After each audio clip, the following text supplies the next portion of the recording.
Are you ready for the best damn radio show on the planet? Man Hour Nation, rise up.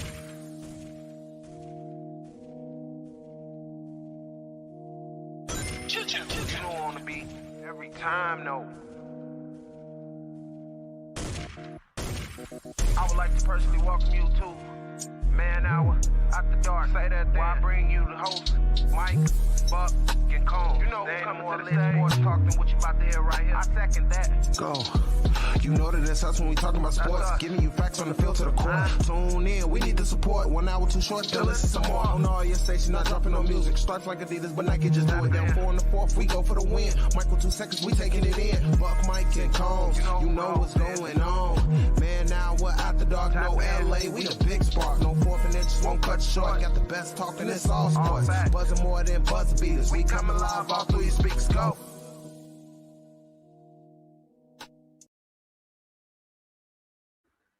And welcome to the best damn sports radio show on the planet. This is Man Hour. I'm your host, BC Brandon Combs. If you have not yet done so, please click like, share, and subscribe on whichever platform you are watching us on. If you're watching us on Roku TV and like what you see, you can head over to youtube.com/Man Hour. You can subscribe for as little as $2.99 a month. Become a member of Man Hour Nation. Once you're a member, head on over to manhourradio.com, click on the merchandise tab, and get yourself some hot Man Hour gear. We have hats, we have shirts, we have hoodies, joggers, phone cases, much, much more. And now that I've tried to pay the bills, speaking of the bills, wow. What they did to New England, I mean, New England fans right now are all on suicide watch. 95% of New England fans are on suicide watch right now. One New England fan that is not on suicide watch and wants to take control and throttle some other Patriots fans is my co-host for the evening, none other than Wayne G. Wayne, what's going on, buddy? What's up? Not too much, man. Hey, so I thought we discussed last episode that I did not win that bet with you, right? No. Did you lose a bet to somebody else? No, why? I see you just like wearing Notre Dame stuff. I am a Notre Dame fan, sir. Oh, I'm sorry. Of course I like wearing Notre Dame stuff. Why are you sorry? I mean, they would have beat Alabama this year. They were in the playoff. I don't think they could beat any of the top 8 teams. Oh, all right. We don't have to talk about it. I just don't think Notre Dame should ever be allowed in the playoff, even if they expand to 64 teams. Just leave them out. So is this what you do? You're wrong about your Patriots beating the Buffalo Bills. So I'm just Buffalo lashing out. Throttles New England, and you want to come at me about Notre Dame? Is that how you answer things? You just fight fire with? Oh, you know what? Hey, look, the Patriots, they lost, but let's talk about how the Bears didn't make the playoffs. Okay, well, there's no need to do that. No, look, hey, that game last night surprised me. I thought it was going to be a much better game.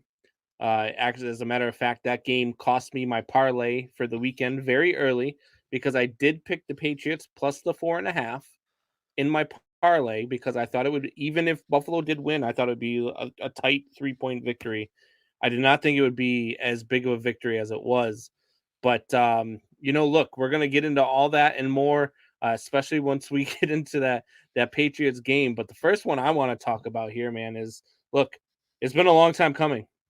30 years, 31 years to be exact, since their last playoff victory, and the Cincinnati Bengals got it done.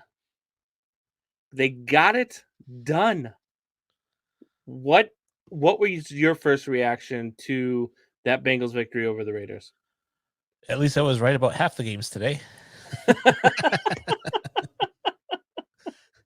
Do you think that the Bengals, how dangerous are they? They're a good team. I mean, we talked about it. Their offense is really good. I don't have a lot of faith in their defense. It's adequate, but it's not outstanding. Their offense is really dangerous. So I think they're a team that you definitely don't want to give any space whatsoever to those receivers because Joe Burrow is just, I mean, he's a superstar. We talked about it last episode. He's going to be the best quarterback in the NFL in 5 years. Yeah, look, I really like Joe Burrow. I like what he's doing over there. I really like what I saw from the Cincinnati Bengals team. This team to me is just like I don't know that I can pick against them in any game. I think they're going to be in whatever game they play, whoever they go up against in the next round.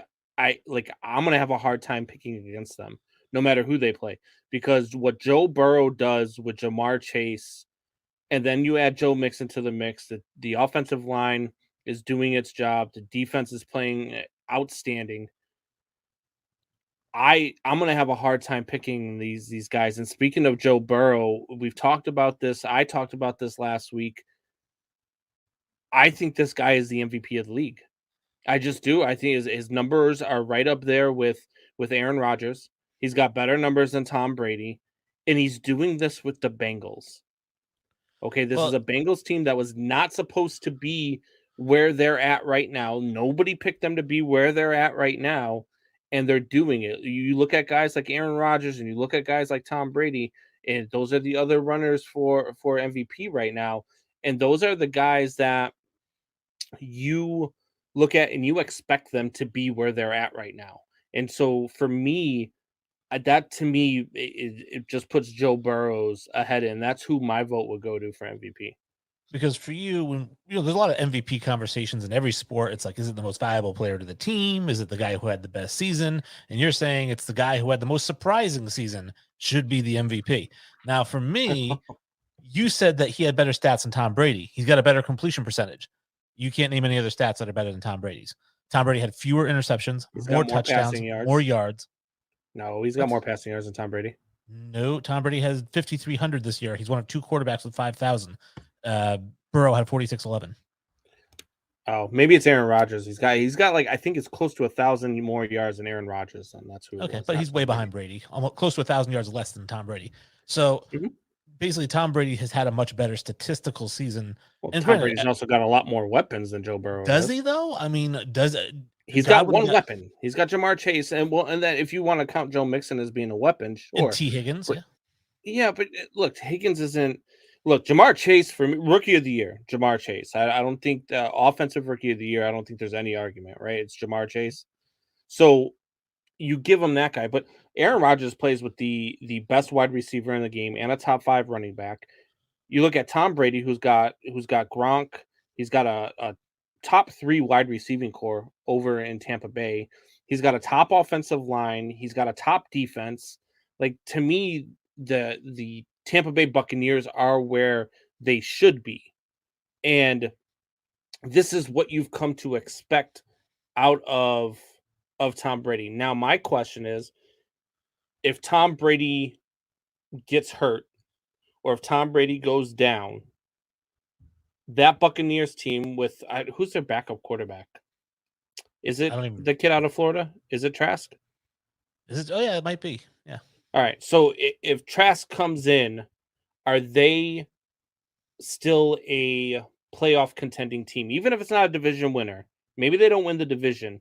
But if Brady goes down in week 1, they're probably still a playoff contending team because of all of the weapons and all of the pieces that they have. Now, don't get me wrong. I'm not saying that they're not Tom Brady's Buccaneers at that point. But if you get Joe Burrow to go down on the Cincinnati Bengals like he did last year, we see what the Bengals are without Joe Burrow. And that's not even close to what they are right now. To me, that's more valuable. That's the most valuable player. That is a guy who took a team that without him is not a playoff team and won a division. I'm going to say the starting quarterback for every playoff team goes down. None of those teams make the playoffs. Maybe a wild card from Pittsburgh, but that's about it. I mean, yeah, Kyle Trask isn't going to do what Tom Brady did. You talk about these weapons. Godwin went down after a handful of games. Brown missed like 5 games before he just decided to quit. Gronk's 119 in tight end years. So you've got Mike Evans, right? And you just admitted that Jamar Chase had a better season this year than Mike Evans did. So Tom Brady is still doing Tom Brady things. He's saying, give me whatever you got. I'll give me a bunch of spare pieces, and I'm going to throw 5,000 yards, for like the 3rd or 4th time in my career. And every time he has before this, he's been the MVP. So give him the MVP. I mean, listen, I love Joe Burrow. Joe Burrow's got a lot of MVPs in his future. It's not this year, though. All right. I mean, I think we have a difference of opinion here. I mean, we definitely have a difference of opinion, but look, either way you go, to me, Joe Burrow, I mean, I don't think you can even count him out as a top 3 quarterback this season. Or do you? Oh, yeah, probably out of the top 3, I'd say, because I still think Mahomes is better, regardless of what the statistics look like this year. Mahomes is a better quarterback. I think that Rodgers But I'm is talking better. about this season. Was he better than Mahomes this season? I would say so. I would have to look at the stats. Josh Allen's another guy. I'd have to look at his stats. He's up there. I mean, he's top 5. I'd say top 5, and I'd feel comfortable with that. But if you're saying, Wayne, bet your life, gun to your head, top 3, I'd be, I can't look at the stats first. I mean, take your time. Go through the stats. But let's get into a little bit of the Raiders here. And where do they go from here? Is it time for them to move on from their quarterback situation? Is it time for them to start to maybe restructure what they're doing in Las Vegas? No, I mean, yes and no. I mean, they don't. Here's where they're going. All right, they went from 7-9 to 8-8 to 10-7 in a playoff berth. They're getting better every year. They don't need to change anything except for how they evaluate talent, because the reality is that Derek Carr needs either a breakaway wide receiver or they need a shutdown corner. Those are their 2 biggest needs going into this next draft. They had drafted Henry Ruggs, who's going to spend the rest of his life in prison. And they drafted Daryl Arnett, whatever his name is, Darnett, the cornerback in the first round, and he's done. They had to release him because of all kinds of crap. So the 2 positions that you have the most need for, you did use first-round picks on them, and they're not in the team anymore. So I think that they need to do a better job evaluating, are these guys going to go 119 miles per hour and kill somebody someday? Yeah. Look, the Raiders have always had that issue. The Raiders have also been that team notoriously that they don't really care about your past, and they're still going to go ahead and give you a chance as long as you can play football on the field. And you said yourself, they need a breakaway wide receiver. Would they test the waters with Antonio Brown again? No. You don't think so? Would not. I don't think any team is going to test the waters with Antonio Brown. I don't even care if it's for a practice squad deal. Nobody's touching him with a 10-foot pole. Look, I don't disagree with you. However, if the Raiders were to do that, I think that it would not surprise me as much as you would think that it would surprise me, because they're the Raiders. And for me, the Raiders, look, they've got one of the most underrated quarterbacks that I've ever seen in Derek Carr. Derek Carr is a phenomenal quarterback. He puts up the numbers year after year. The guy plays his butt off year after year. I felt horrible for him yesterday, as good as I felt for the Cincinnati Bengals fan base yesterday to finally get that monkey off their back and to get that first playoff win since before the first text message was sent. That is something for me I was happy for them for, but I felt horrible for Derek Carr because the man just deserves better than what he's gotten through his career. He's almost in the same situation. Actually, you know what? He is in the same situation that Matthew Stafford found himself in Detroit. Right? Just a very good, very underrated quarterback in a really, really bad situation. And that's where the Raiders are again. And I completely agree with you. They have to become better at evaluating talent. They have to become better at vetting what they're doing on that side of drafts or when they bring in free agents of character testing, that type of stuff. But that being said, how does an owner like Davis get there? Like, how do they get to that point? Because I'm in the same situation here with the Chicago Bears, right? Watching the McCaskies go through, we're interviewing this GM today and this head coach today. Why are you interviewing any head coaches before you hire a GM? And that's the same spot that they're in Las Vegas, right? They need to bring some voices in, some football voices, whether it be alum, whether it be outside sources, whatever it is. They need some outside fresh ears, a third party, if you will, in those rooms helping conduct those interviews. Well, I thought that's what Mike Mayock was supposed to be. Yeah, well, he's clearly not helping. So now go out and get Mel Kiper. Just grab TV guys. You don't even need to get anybody who has experience. Look, you've got guys out there like, and I still don't understand for the life of me why this guy has not had an interview, at least not one that I've heard of, and that's Louis Riddick. You've got a guy, Louis Riddick is one of the most intelligent football minds that I listen to on almost a daily basis. Louis Riddick is a guy that could go into a situation like the Raiders or the Bears or the Houston Texans, and he could change their culture. And so that's where the Raiders are at. That's what the Raiders need. I just don't know that they're smart enough to go and get the help that they need. Well, I think that the three teams that I would try to copy from or steal from, however you want to say it, would be the New England Patriots, the Green Bay Packers, or the Baltimore Ravens. The Ravens do a great job drafting players. And then the Patriots and the Packers do a great job of evaluating personalities. When's the last time Bill Belichick drafted somebody who turned out to be, other than Aaron Hernandez, right? Which, other than that, who does he have? And Aaron Hernandez at least had several productive seasons before all that stuff went down. And I think one of the reasons you look at the guys he drafts, they're normally team captains. They normally have the local priest vouch for them, right? So he's drafting character guys, and he's drafting them probably 8 to 20 picks ahead of where they should go because of their character. But he doesn't have to cut them 5 games into their career because they kill somebody. Yeah, no, I completely agree with you. Alpha Rob says, Wayne G, guess what? Allen just threw another touchdown. Yeah, probably. He's got like 14 or 15 now. He's still throwing them. It's absolutely ridiculous what he did last night. Speaking of the Bills, though, the Cincinnati Bengals now will either play the Bills or they will play the Kansas City Chiefs next week, depending on what happens tonight between the Steelers and the Chiefs. The game's on right now, just starting. Do either of those teams, let me change that. Do the Bengals have a chance to upset one of those two teams? There's always a chance any given Sunday, right? However, neither of those teams goes into that game as the underdog. The Chiefs are the better team. The Bills are the better team. If I am the Bengals, I'd much rather play the Chiefs. And that's horrible. Like, hey, I'd rather play against Patrick Mahomes. Who says that? I'm sorry, it's the Titans, not the Chiefs. Oh, okay, those are Titans. Well, then I changed totally. Yeah, the Titans. I think they can beat the Titans. I don't believe in the Titans. We talked about this last episode. Whoever plays the Titans, I think the Titans are done. They're gonna get that first round bye. I think you're underestimating the Titans. I really do. I don't think so. I'm not a big believer in their team. Well, we're gonna find out later on in the week because I think I want to have you back on later on in the week. Do another prediction episode so I can beat you down again in predictions, like I have this week, because I think you've lost one and I haven't. So that's what we're going with beatdowns and predictions.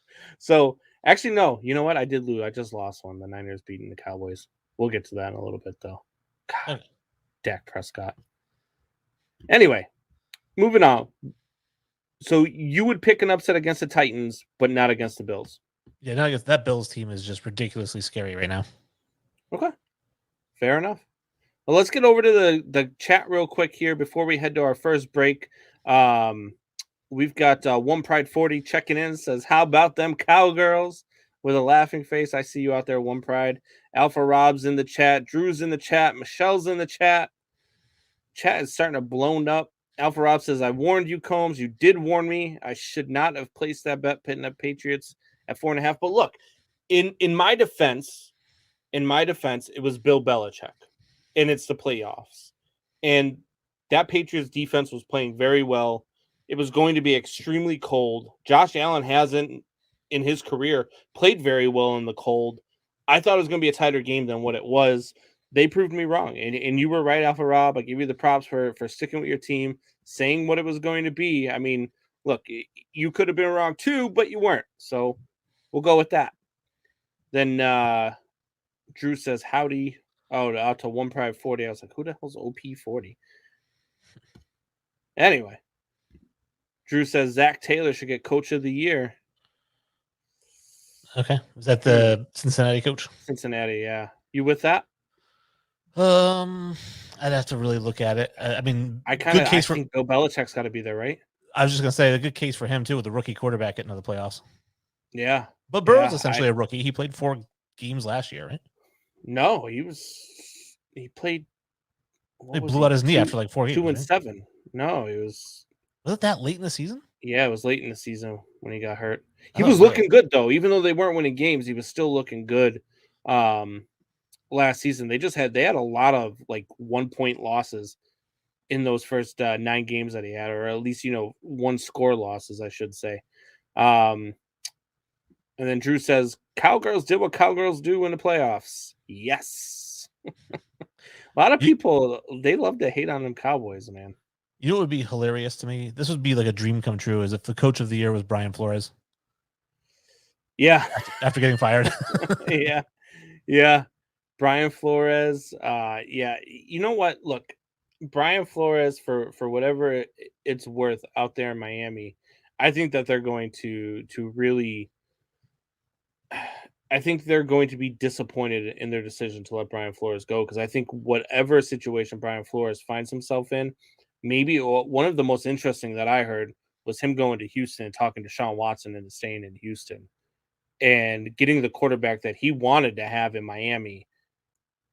That to me is a very intriguing spot for him. And if he goes to Houston and all of a sudden finds them to be, a way to get them to be relevant again and be the Houston Texans that they were, I don't know what, even like 5-6 years ago, that would be a statement of who he is and what the what the Dolphins let go of.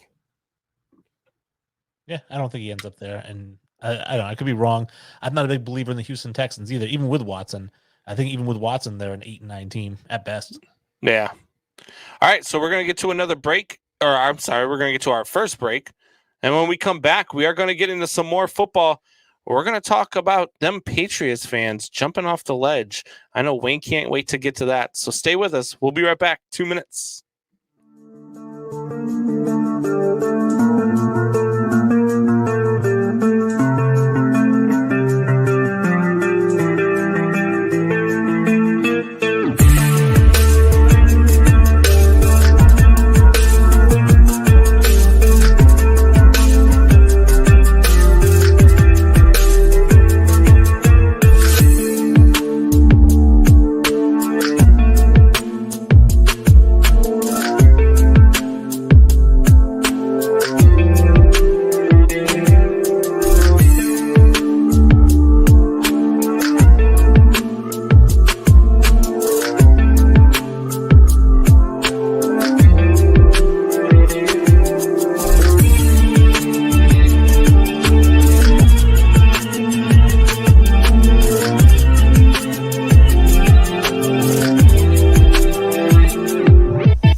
All right, we are back. So the Buffalo Bills absolutely dominate the New England Patriots yesterday. And I don't know, and we saw the comment earlier coming in from our guy over here, Alpha Rob, who said that Allen just threw for another touchdown. And look, Josh Allen had a game. And the Bills' defense was phenomenal yesterday. I mean, they were flying all over the place. The Bills' offense looked good. They were clicking on all cylinders. Are the Bills the best team in the AFC? I think they're the scariest team to play right now, but I still think the best team is the Chiefs.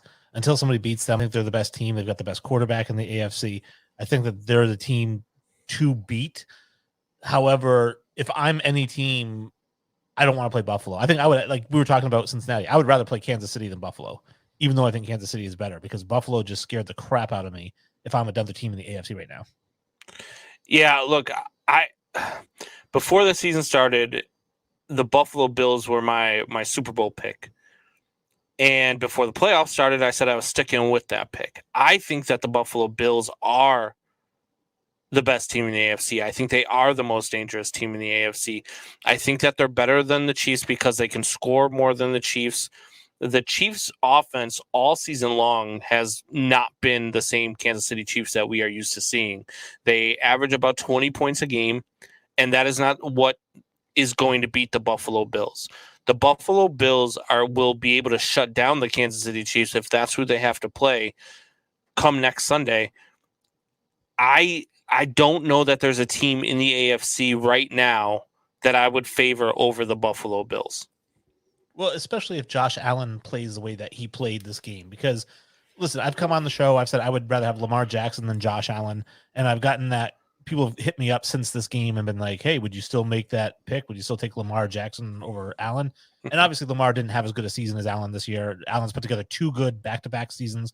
He looks really good. Now, when he first came in the league, obviously he's typical big arm quarterback, throw it as far as you can, as many times as you can, interceptions, incompletes. And he has learned how to actually be an NFL quarterback to the point that I'm impressed when I watch him play now. He hits the check down guys. He hits, the little over the middle crossing patterns, and he can still throw it 60 yards on a dime. So, yeah, I don't know. Like I said, I don't think that I could pick another team to be favored over the Buffalo Bills, but they're either going to play the Chiefs next week or they're going to play who's the other team that they could play? It was either the Chiefs or they will play the Bengals. I definitely don't have them as an underdog going into that game. Either game they play, whether they have to go to Arrowhead or they get a home game against the Bengals, I think that they're the favorite in both of those games. See, I think I would still have them as the underdog in Arrowhead because it's so loud there and that those fans make the stadium rock. So again, I've seen a lot from Josh Allen where I'm like, wow, he just went up against a Bill Belichick defense that has been top of its game all season and shredded them like they were a high school JV team.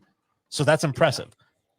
The next step, going into Arrowhead with that noise, can Josh Allen continue to not make mistakes? And if he does, then yeah, obviously. But that's the next test for me is, can he go into a noisy environment and win? Yeah, any stadium that you go into, they're loud, especially during the playoffs, until the home team gets down. Until the home team is down by 2 or 3 scores, and then all of a sudden you take the crowd out of it. And that's what the Buffalo Bills can do to the Kansas City Chiefs. That's what the Buffalo Bills are capable of. That defense can absolutely wreak havoc on this Kansas City offensive line and Patrick Mahomes. This team is, to me, I would have them as maybe a 10-point favorite in Arrowhead. Well, then I would bet on that all day if you really believe in it. I have them as probably a 5-point underdog. Just remember, you would have taken that bet this weekend too, though. What, the Bills over the Chiefs? The Patriots. Oh, yeah. I thought the Patriots were going to win this game. And I was wrong about that. Yeah, that's what I'm pointing out. Well, I mean, and I can be wrong. When I'm wrong, I'm like, hey, I didn't see that one coming. And that's the point, is if he goes into Arrowhead and he has a 4-touchdown, 1 interception game, I'll say, hey, I didn't see that coming. But for now, I'm sticking with what I do see coming, which is Arrowhead being a much tougher place to play than Buffalo. So you're a Patriots guy. Yep. And everybody was heading into this was how good Mac Jones is. Mac Jones is going to, they're going to be all right that, going Mac Jones and no longer having Brady. Mac Jones is going to be, after this game, should that calm everybody down about Mac Jones? Here's the thing. The people who need to calm down are the same people that need to stop jumping off the cliffs. Okay. Because the reality is that Mac Jones had a really good year, right? He was 6th in completion percentage in the entire NFL. He was 13th in passing yards. He was 14th in touchdowns. So he had an amazing, and he's a rookie, by the way. So rookies aren't supposed to have these kinds of seasons. They're supposed to have Trevor Lawrence's season. They're supposed to have Zach Wilson's season, struggle, learn how to play the game. Josh Allen rookie year seasons. They're not supposed to be 5th in the league in completion percentage. So it's okay to get excited about Mac Jones, but the same people who are like, yeah, he's the next Tom Brady, they're the same ones who are like, hey, we should fire Josh McDaniels and trade for Derek Carr. Like, all right, guys, stop being Patriots fans. Can you please go be Jacksonville fans? I don't need you in New England. Look, I get what you're saying with Mac Jones' season, right? And I get what you're talking about with Mac Jones, but it's not like Mac Jones is out there lighting it up. It's not like I say this all the time, and it was something that I use. Wes Welker made a career out of what? The 7-yard freaking slant route. And Brady didn't have to throw downfield very much because all he had to do was dump it off to Welker on a 7-yard slant route, and nobody could ever stop it. I don't know what the hell happened, but nobody could ever stop that Wes Welker slant run. And they're kind of doing the same thing with Mac Jones. Mac Jones averaged 7.2 yards per attempt. So his completion percentage, because they're of the offense that they run, I think is going to be a little bit skewed because he's not doing the things that a Pat Mahomes or a Ben Roethlisberger or Aaron Rodgers is doing, which is airing the ball out, which is throwing the ball 10, 15 yards downfield more than they're throwing it under 5 yards. And so there's where I am at with that point of it. The other thing is Mac Jones was 24 of 38 in this game. 232 yards through 2 interceptions, had 2 touchdowns. But I just don't think I think people were ahead of themselves on Mac Jones. I think Mac Jones is going to be an incredible quarterback. I think Mac Jones is going to be the New England Patriots starting quarterback for at least the next 8 to 10 years. But I'm not so sure that I'm ready to say, hey, they are going to be back to their dominant New England Patriots ways. I'm not so sure I'm ready to say, look, Bill Belichick has this guy, Mac Jones, and they're going to come back, they're going to win the division, or they're going to come back, they're going to be a perennial playoff team. Because I see a lot of inconsistencies in Mac Jones. So that's where I'm at with it. And that's why I think people do need to calm down about Mac Jones. Well, and I don't, because as a Patriots fan, and again, I'm not one of those overzealous, retarded ones. I know you're not supposed to use that word, but I'm not one of those people. And the thing is, like I said, he's so good so soon. And we kind of expected it a little bit coming out of Alabama and the season he had there where he completed 80% of his passes. It's no surprise that he would come into the NFL and average 70% completion percentage. He's very accurate. And he did the same thing in college that he does now in the NFL. He just hit the open guy, which guess what? Leads to a higher completion percentage. I think he led the NFL. So more than Brady, more than Mahomes, more than, your guy Burrow, more than all of them. He was number 1 in the NFL in catchable balls thrown. So, I mean, he's very accurate. And I think that's going to help him going forward as he learns more and more about opposing teams' defenses. You have to remember, this is a guy who was studying not only his playbook, he was studying the defensive playbook to learn how teams would scheme against him. Give him 2 or 3 years in the league, this guy's going to be an absolute monster. Yeah, absolutely. And one of the things about New England Patriots fans that I've come to very strongly dislike is how quickly they are to turn on their players and how quickly they are to jump off the ledge when their team loses a game. And it's no different today. I used to say it all the time. Look, there is nothing more fun than listening to Boston sports radio the day after a big Boston loss, because you will hear some of the most idiotic things you've ever heard in your entire life. And I don't think it was any different today, right? Because you had messaged me and you said, look, these fans are idiots. They're asking for Josh McDaniels' job, the best offensive coordinator in the game, and they're asking for his job. Now, they might get their wish because he might go be a head coach somewhere, Chicago Bears. He might go be a head coach somewhere and succeed. I know he didn't look very good when he was in Denver. Then he went back to New England and yada, yada, yada. He's supposedly the heir apparent to Bill. I don't understand where Patriots fans, New England fans in general, they just always jump off this bridge. They just I remember it was probably about 8 years ago now.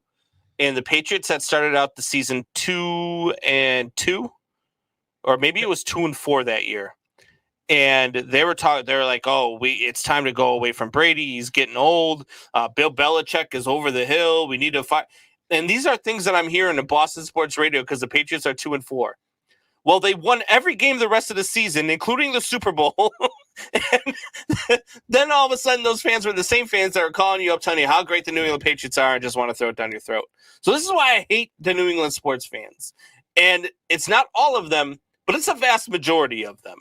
And it drives me nuts. It's a huge majority of them. I hate them too. And I'm one of them. I'm a Patriots fan, but I have to listen to them talk about the Patriots.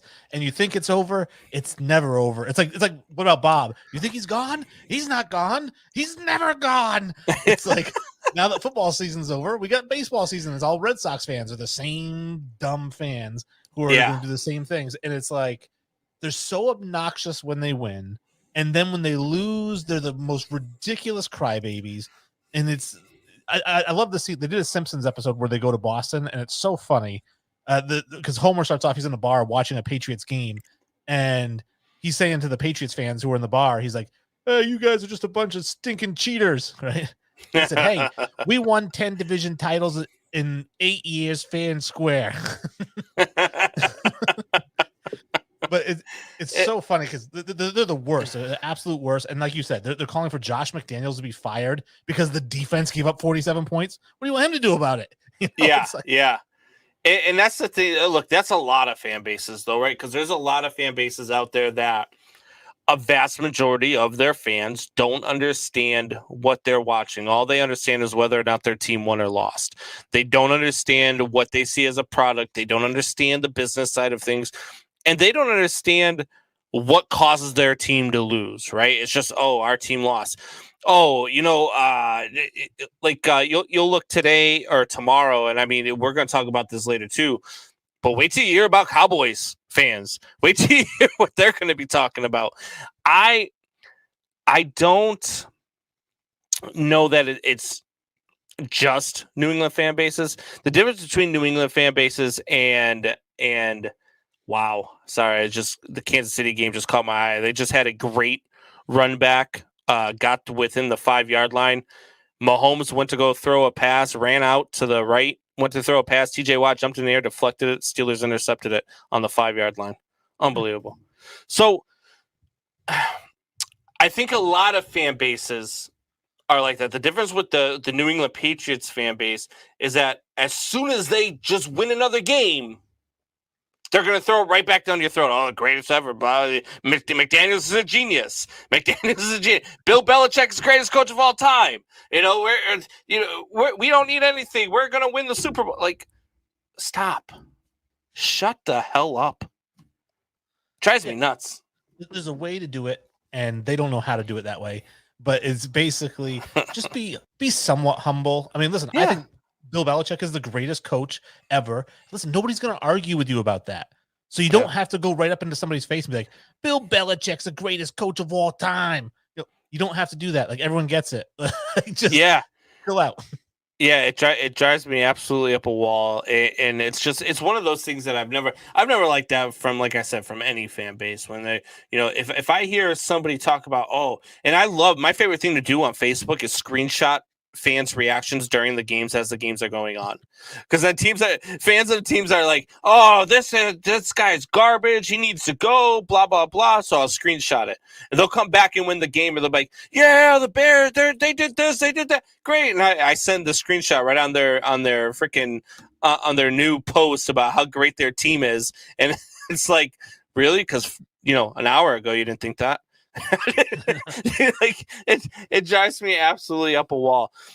Before we move on to the next game, one thing I did want to bring up there, you were talking about the Buffalo Bills and how you don't think they can go into Arrowhead and win. I just want to remind you that earlier in the season they went into Arrowhead and they beat them 38-20. So it wasn't the playoffs though. No, it's not the playoffs. But it's still the Kansas City Chiefs. It's still Arrowhead Stadium. It's still just as loud in Arrowhead Stadium as it is in the regular season as it is in the playoff. That stadium is always packed. It's not like they went into an empty stadium with a silent crowd. They went into Arrowhead with the same fans that are going to be there in the playoffs, and they beat them pretty handily. Yeah, it happens. I mean, listen, people go into Golden State and they play the Warriors and they beat them in Arco Arena. But do you want to play in Arco Arena in the playoffs? Nobody does. Yeah, I mean, look, I guess it just depends on where you go. To me, the Kansas City Chiefs, they're not the juggernaut that we've seen. They are an offense that, to me, has sputtered all season long. They've had some signs of being okay here and there, but those signs came against defenses that weren't the greatest. So I don't subscribe to the notion that the Kansas City Chiefs are the team to beat in the AFC.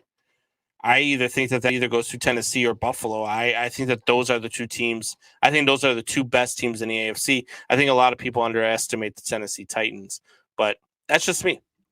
Moving on, we have the Bucks dominate the Eagles in Tampa. How easy is it to overreact about this win for the Tampa Bay Buccaneers? I don't think very easy at all if you're somebody who predicted a blowout by the Bucks earlier a couple days ago, maybe. Then I think, and if it weren't for a late touchdown with like a minute left, it would have been 31-7 or something. So and I thought you were crazy. Yeah, no, it's just the Eagles aren't a good team and the Bucks are an amazing team. And like I said, all they had to do was show up prepared, which we knew they would because of Tom Brady. And Tom Brady did his thing and they win. And so I don't think anyone's overreacting. I think everyone expected the Bucks to go in and win this game. So now the question is, what's the overreaction going to be if the Bucks win their next game by 25? Yeah, it was 31-0 heading into the fourth quarter, finished 31-15 because of the Bucks clearly just took their foot off the gas. They were just trying to coast the last 15 minutes and not worry about, because they weren't worried. They weren't worried. The Eagles weren't coming back in this game. I think that when you look at a game like this, though, when you're trying to look at the Buccaneers heading into next week with whoever their opponent might be, how much stock can you take into the fact that they were this good against the Eagles team? I don't think you could take a whole lot of stock into it. I think that this is probably the worst team that's in the playoffs is the Eagles. I think that as much as I think the Kansas City Chiefs are susceptible to not be the best team in the AFC, I think the Tampa Bay Buccaneers are in the same boat in the NFC. Obviously, and I've said this before, I don't bet against Tom Brady in the postseason. I just don't. I always expect Tom Brady to find a way to win in the postseason. But he has lost in a postseason before. It's not like he's undefeated in the postseason.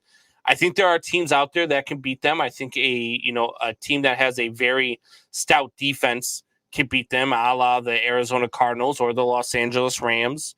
The Green Bay Packers are one of those teams I think can beat the Tampa Bay Buccaneers. And as we spoke about last week, I don't think that there's a team that out there that you can say, you know what? Yeah, I expect them to be in the Super Bowl. So I don't know how easy it is to overreact to this win. I just know that it's easy to, or not easy to judge their performance based on this win. How about that? Yeah, again, I don't think I would. I think this is more of a reflection on the Eagles than it is the Bucks. I think the Bucks were supposed to win this game. I think they were supposed to win it handily. I think that they are my favorite in the NFC as long as they got TB12. Like you said, even though he has lost games in the postseason, I think he has like an 8-12 winning percentage in the postseason. It's something insane. So I think that he's still the guy to beat, and that's the team to beat, not Green Bay. So, I'm not going to put a lot of stock in a 31-0 or 31-15 game against the Eagles because who gives a crap. But next round, we'll see. Again, if they win by 20 next round, then it might be like, whoa, maybe we knew they were good. Maybe they're like really good. So who is the biggest threat to Tampa Bay in the NFC? I think it has to be the 49ers for two reasons. I mean, one, they play really good defense, and you're going to need to do that against Tampa. But also, their offense is a possession offense. So if you're keeping Tom Brady and Mike Evans and Gronkowski and Fournette and those guys off the field, and you're having 8-minute time of possessions, even if you get a field goal out of it, I think that's a great recipe for beating Tampa Bay. As far as Green Bay, I don't think Green Bay is a threat at all. If I'm Tampa Bay, I'm not even worried about Green Bay at all. I'm worried about San Fran. Even if you have to, because to get through Green Bay, you have to go through Lambeau. Well, Tom Brady in the snow. I mean, how's he going to do? Well, it's not about, but it's Lambeau and it's Aaron Rodgers. And look, I get it. If it happens, it's going to be in the NFC title game. And Aaron Rodgers just doesn't win NFC title games unless he's playing against the Bears, and that's only happened once in his career, right? Sure. So yes, Tom Brady playing in the snow against a guy who never wins in the NFC title game. Yeah. No, I get it. The Niners, that's an interesting one. I would say it's the Arizona Cardinals or the Los Angeles Rams. The winner of this game tomorrow night is the biggest threat to go into Tampa Bay. One, they're both warm weather teams. Two, both of them have defenses that if they can start getting to Tom, that's the recipe to beating Tom. Get to him, frustrate him, get him out of his element, get him uncomfortable in the pocket. That's the recipe for beating the Tampa Bay Buccaneers and Tom Brady. And I think both of those teams, out of all the teams remaining, are the biggest threat. Their front sevens are so damn good that I think that either one of them, plus their offense, both of those offenses can get into a shootout with Tom Brady. That's their weakness.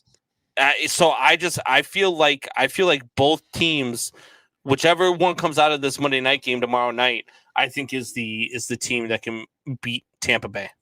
Both those teams score way too quickly. That's the downside of both of those teams. So if you score quickly, then Tom gets on the field and he's going to score. And then it becomes, we talked about it last week, it becomes a competition of, are you better than Tom? And as we know, nobody's better than Tom. So in that aspect, that's why I think the Cardinals are more of a threat than the Rams, because the Rams tend to score early and often. And then if they get a big lead, as you saw in the final game of their regular season against the 49ers, jumped out to a 17-0 lead and just took their foot off the gas. And that's been their MO all season. If they jump up big, they take their foot off the gas. And if you do that against Tom Brady, good luck. Ask the Atlanta Falcons how that worked out for them. Like, that's a recipe for disaster. The Cardinals don't have that problem. The Cardinals do score fast. The Cardinals can score early and often. It can get a big lead on you. The difference between the Cardinals and the Rams is the Cardinals have no problem beating you 75-0 and walking off the field. The Rams seem to just want to coast, and if they score just enough points, they're okay with it. That's the difference between the Cardinals and the Rams. So I guess if we go by that, I would say the Cardinals are the biggest threat to the Tampa Bay Buccaneers. Okay. So if Tom Brady wins another Super Bowl, should they rename the trophy? No. I mean, it's like in the NBA, we've got the Larry O'Brien trophy. And I think what that comes down to is he was a former commissioner. They named the trophy after him. We've got the Lombardi trophy. It should always be the Lombardi trophy. Should they name the Stanley Cup the Gretzky Cup because he won something? No, it's just called the Stanley Cup. There's some things that just have to stay the way they are. Now, that said, the MVP of the NBA Finals is the Bill Russell Award winner. So there is no name for the Super Bowl MVP. It's just a Super Bowl MVP. I think they should rename that the Tom Brady Award. Huh. Interesting. I mean, look, Tom Brady, if he wins another Super Bowl, is going to have 8 Super Bowl trophies. I don't think you're ever going to see another single player come close to what we're seeing from Tom Brady. I don't think you're ever going to see another quarterback come close to what you're seeing from Tom Brady. I thought maybe Patrick Mahomes might be of that ilk, being the 2 Super Bowls in his first 3 seasons. But even him, I don't think that he's going to come close to what Tom Brady has done throughout his career, because the numbers and the sustainability in today's NFL, I just don't think it's there. I don't think you're ever going to see what we've witnessed from Tom Brady over the last 20 plus seasons of his career is something that if it does happen again, it'll be when our children's children are watching the NFL. It's not going to be anytime soon. So I do think they should rename the trophy. Nobody has ever done what this man has done, and it's going to be hard-pressed to ever find someone that's going to be able to do. And the fact that it's because it's the trophy that he's won so many times, that's why I would be in favor. I would be – and look, I obviously I don't like the Green Bay Packers. But Vince Lombardi is probably one of the most impactful men ever in the NFL. But even he's not Tom Brady, right? He's not even Bill Belichick. Ooh. I got a couple of co-hosts that would love to take you on in that debate. I mean, Belichick's got 8 too. Yeah. Yeah. No, I get it. Man. Does Belichick have 8? He's got 2 as the DC of the Giants, and he's got 6 as the Patriots head coach. Oh, true. Man, that's a different one. So let me ask you this question then.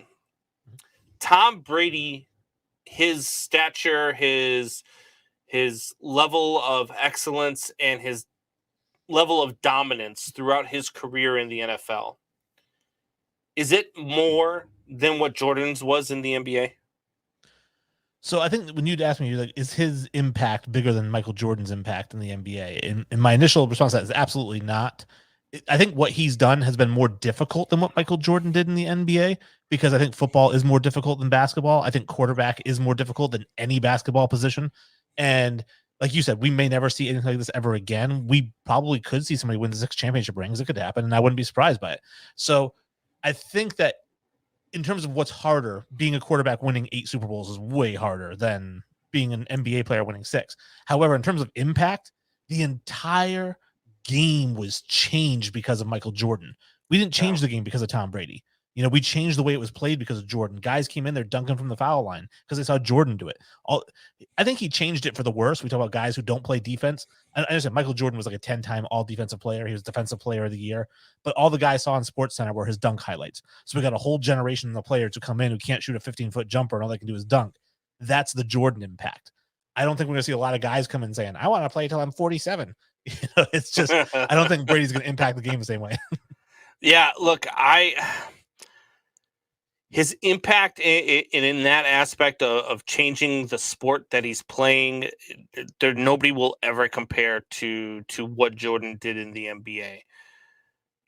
But in terms of what he's doing and how long he's been dominant in the NFL, how long his career has been, and it's still at the age of 40, what is he, 45 now? 46 almost. He is still competing at a Super Bowl champion level. He's the MVP. And it's good argument. It is astounding to me. And I think that his dominance and what he's done as a quarterback in the NFL, where you're constantly getting hit, where you're constantly, well, I guess I wouldn't say constantly getting hit because they do protect the quarterback quite a bit. But what he's been able to do, and nobody's ever been able to just stop it and figure it out. He's Tom Brady. Because once you figure out one thing, he moves on to the next. And once you figure that out, he's got something else planned for you. And then if you figure that out, trust me, there's a plan D. Like he to me is singly the greatest athlete in any sport of all time. In terms of achievement?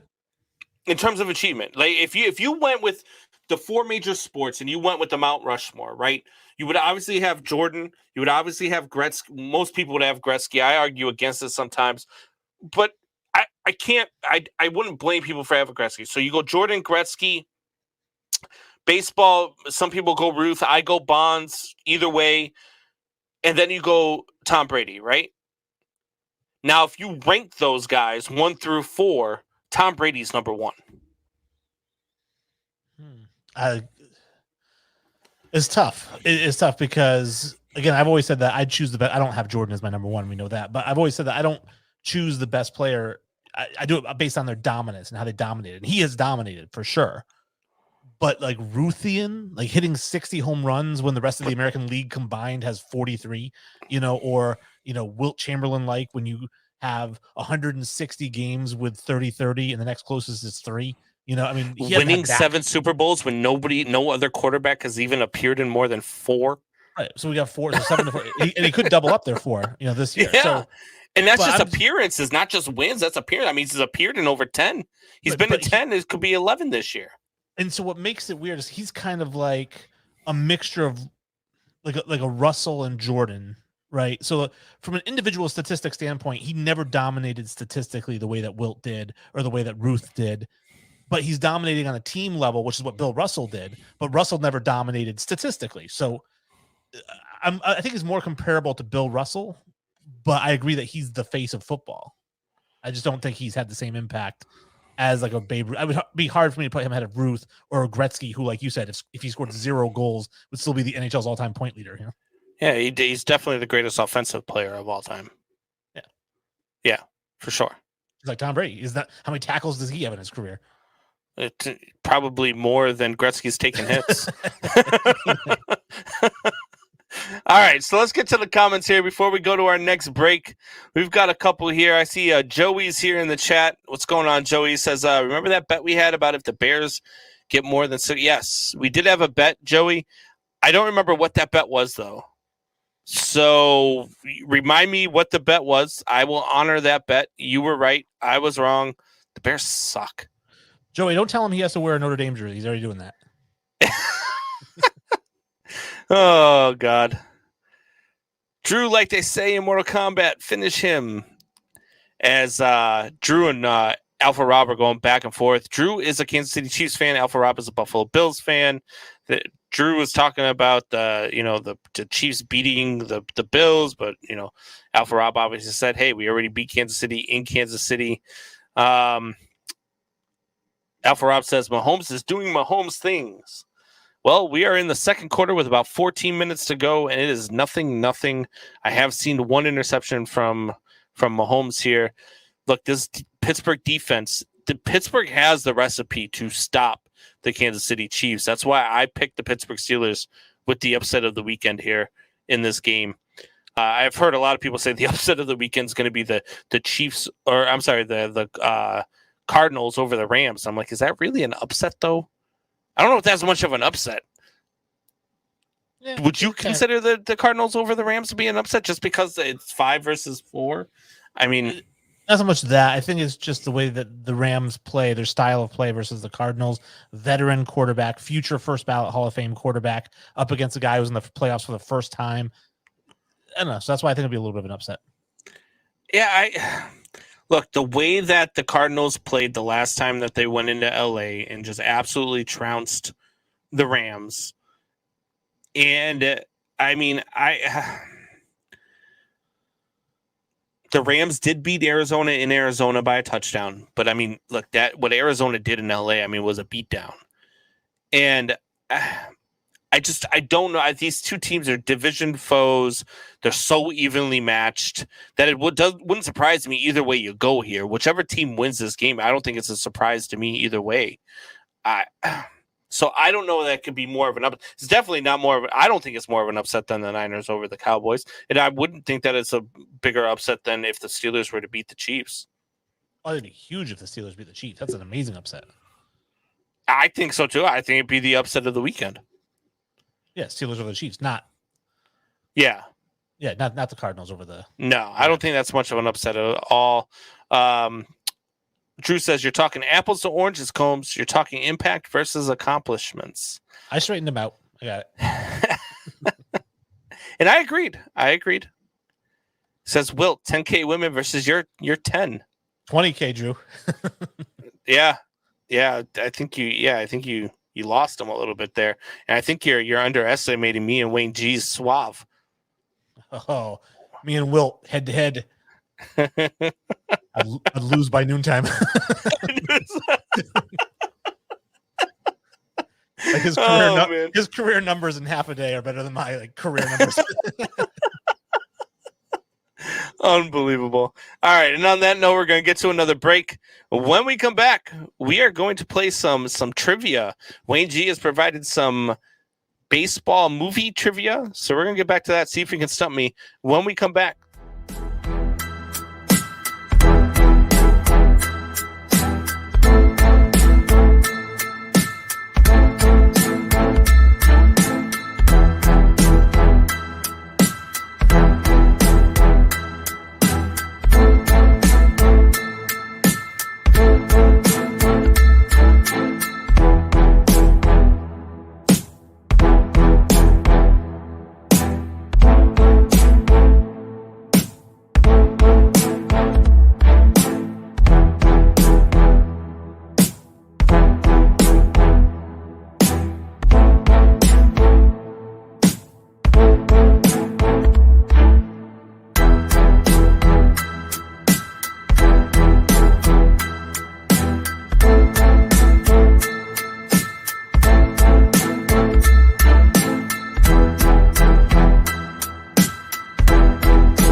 How we doing? What's up? We are back. So I was just doing some math while we were on break. And if you took the 20,000 women supposedly that Wilt has been with, and you divided that into days, if he slept with one woman a day, that would be 54 years. And we know that it didn't take 54 years for him to get to that number. No. That is... Yeah, if you figure he was, let's say, sexually active starting at 17. Where do these numbers come from, first of all? Where do the Wilt numbers come from? Are they from Wilt? It's from like his autobiography or his biography or whatever. Man, that's the ultimate overage on numbers, right? Because you get with your guy friends, right? You get with your guy friends and you're like, hey, yeah, how many girls you been with? Oh, I've been with, 15, 20. Maybe you're exaggerating by like 4 or 5. Well, it's like 20,000. You're like, what? What do you mean? Like, how does that conversation go with him and his buddies? Like, Can you imagine if you went to one of your buddies? Or how about your wife saying, hey, how many women have you been with? And you're like, 20,000. I'm pretty sure you would be out the door. Like, I don't understand how that works. Well, you go to your buddy's fishing cabin and you're like, hey, check out this big mouth bass I caught. And then you see like 8 great whites up on the wall. That is insane to me. That the numbers alone, like the staggering amount that it had to have been, as TJ Watt just returns a ball into the end zone. It's a fumble by Williams.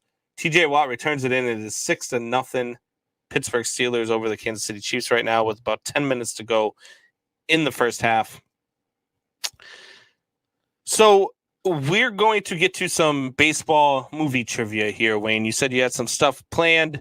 Let's get into it, man. How are we going to run this? What do you got? Well, absolutely, because I'm a big movie guy. As we know, my podcast is Recasted 2.0. So check us out at Recasted Podcast on Twitter, at Recasted Podcast on Facebook, and join our Facebook group called All Things Movies, where you can post and talk all things movies. What I do is I basically take movies that are at least 20 years old, and I recast them in 2022 with modern casts. So I'm obviously a big movie fan. You're a big movie fan. We're both sports fans. And I said, well, movie baseball. Let's do some movie baseball trivia.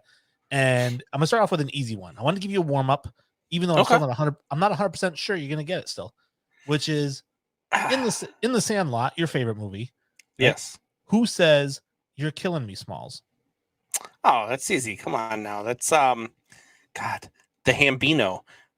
Why can't I think of his name?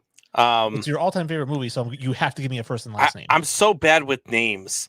It is what is his name? The Hambino. Jesus. I do. Anytime you put me on the spot, I'll forget names. Like I'll forget Tom Brady's name on occasion. What is his name? You're killing me. So I also said you play ball like a girl. Oh God, I'm drawing a blank. I can't think of his name. Hamilton Porter. Jeez, I'm crow. I had the Hambino. So this one's a little bit more difficult. Again, from the same movie. Who throws like a girl? Oh God, the kid on the bike, the blind. Every time I see his face, I want to punch him, even though he's like 12.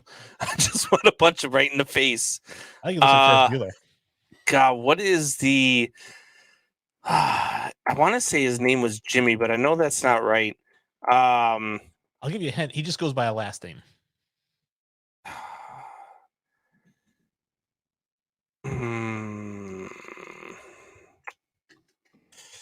Trying to think. Give me a minute here. Blah blah blah. This is what I do. Is I try to like picture the scene in my head. And I'm trying to like run through it. Right? Yeah, because they say his name. Benny says his name. I know.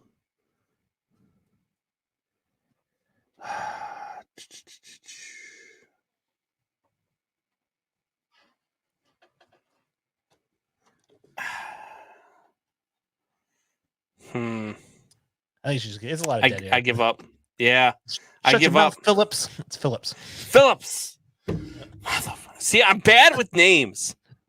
Terrible with names. This one's from Mr. Baseball. Where does Jack Elliott say you can get the best steak? Oh my God. They're in the Japanese restaurant, and she explains Kobe beef to him. I'm gonna go with Denny's. Kansas City. Oh, see, I wasn't even thinking. I was thinking restaurants. All right, so far you're God, this is bad. I'm 0 for 3. Hopefully, this is gonna be a little easier. In Field of Dreams, what is the name? And I need a first name and last name. Oh God, of the hitchhiker that they pick up. The hitchhiker that they pick up. James Earl Jones and Kevin Costner pick up a hitchhiker in their van. Oh. Is it? Give me a hint here. Is it a former baseball player? I think it is. Yeah, it's Shoeless Joe Jackson. Archibald Moonlight Graham. Damn it! I'm terrible at this. This is awful. Hopefully you don't have any Bull Durham, because I have an omission. I have never seen Bull Durham. Oh my! I have two of those. Are my next two are going to be Bull Durham movies. That's sacrilegious for you to even call yourself a baseball fan and have not seen Bull Durham. I've seen 8 Men Out probably about 10 times. It drives me nuts that I can't remember names, because I haven't seen like I know the names, but I can't think of them off the top of my head. So Well, I've got Bull another Durham though name- I've never seen. I got another name one for you, so you're probably not going to get it. But in For Love of the Game with Kevin Costner, what is the name of the kid who's the last out? Oh God. Oh my God. Oh yeah. It's not oh God, this is gonna kill me. It won't help I at know all his that, name. but Billy played with his dad. I know. Is it Strout? It is Ken Strout. Ken Strout. God. There you go. On the board. I got one. Yes. So have you seen the movie The Scout with Arthur Brooks, Brendan Fraser? I have. Yeah. Okay. Yep. Probably He throws about like a handful of times. Yeah. Yeah. All right. So one of my favorite names in baseball. What was Brendan Fraser's character's name? Oh my God. I know this one. He could throw 110 miles an hour. Oh God. Don't tell me. He had the name of a state in his last name, right? He did. I know his first name was Steve. Nebraska. Steve Nebraska. Steve Nebraska. That's right. All right. Ah, yes. And then the last two I have here are from my favorite movie, Major League. So I think I'm going to get both of those wrong. Because like I said, I know that whole movie by heart, all the dialogue. But Is it names? no, kind of. Okay. But no. In the very beginning, they're inviting Rick to go play at spring training on March the 1st. Where did Rick pitch the year before? Oh God.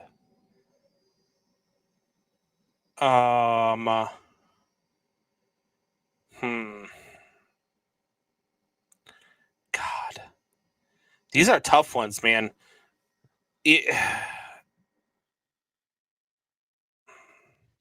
Was it another major league team?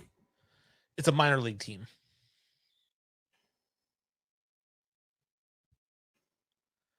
So in the clubhouse, he says, he was pitching in the California. Oh Penal League. yeah. But that's not it. That's not it. It's when they call him on the phone, they say, "Hey, we heard about your pitching out of blank last year." He was like, "I'm not really with them anymore." Well, we'd still like to get a look at you at our spring training camp on March the 1st. I'm not sure I can make it by then. I thought it was the prison league, right? No. Because he stole a car. That's what he says in the clubhouse. But when they call him on the phone, they say, "We heard about your pitching out of blank last year." Oh God. I'm drawing a blank. I can't remember. I'm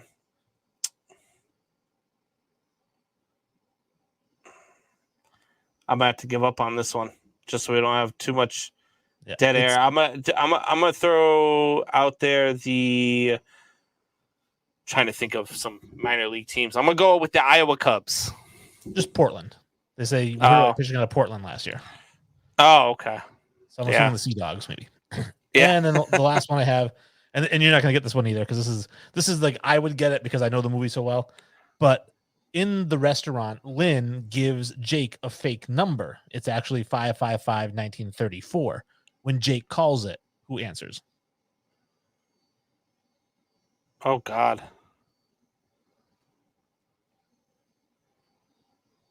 In the movie. Yeah, I don't think you have a shot at this one. Is it a sex hotline? It is not. No. All right. Nope. Cuyahoga No sheet clue. metal. Cuyahoga sheet metal. Because the guy Drew answers took a like, shot at that one and said Tioga Ooh, Tire. close. Well, now Lou Brown works at Tire World. Tire World.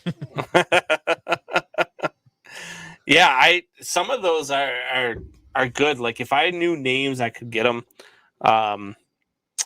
Some of those I would have never gotten in a million years. There we go. You get two. See, this next time we need to have. I'll see if I can get a third person on where we could battle one another. Yeah, And that'd maybe be good. just do one without names. Because some of them I get. Like I remember the Steve Nebraska one, and like if you would have went with names of the like the kids from the obviously Hamilton Porter, but if you like some of the other names like Squints and all them, I What's may have Squint's been last able to name? get those. Squints is God. Oh man, Palidorus. Palidorus. Yep.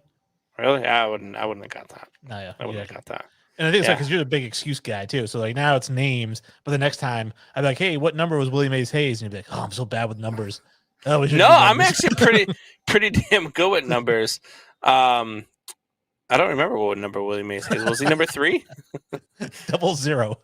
00. There you go. All right. I remember Ricky Vaughn was 99. Yeah. Well, Pedro Serrano, Pedro Serrano was 44, wasn't he? 23. No, wait. Roger Dorn was 23, I think. Yeah, because I have a Roger Dorn jersey. No, Roger Dorn's 24. Serrano was 23. Jake Taylor's number 7. Okay. Interesting. All right, we're going to get to another break, and when we come back, we're going to dive into some more football. Sorry about that last segment. I'm terrible. We'll be right back. Give me 2 minutes.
And we are back getting into some of the comments here.